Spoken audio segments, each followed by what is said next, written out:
రైతు బంధు మీద, రైతు రుణమాఫీ మీద పచ్చి అబద్ధాలు. ఇప్పటి వరకు రైతు రుణమాఫీ 10,000 కోట్లకు మించి ఒక్క రూపాయి కూడా జరగలేదు.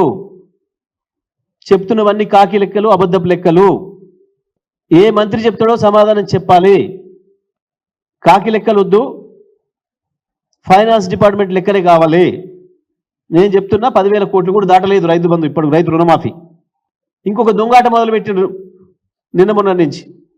ఏంది? రైతులట మీ బోనస్ బోగసే బాగుంది, రైతు బంధు కంటే మంచిగా అని చెప్పారట. కూడా బుద్ధుండాల మాట్లాడడానికి. ఏమిచ్చినావు నీ మేనిఫెస్టోలో? 2 లక్షల రుణమాఫీ, 15,000 రైతు భరోసా, ప్రతి గింజకు 500 రూపాయల బోనస్ రాసిచ్చిన మేనిఫెస్టోలు ఉన్నాయి. బట్టి విక్రమార్క గారు సంతకం పెట్టించిన అఫిడవిట్లు ఉన్నాయి.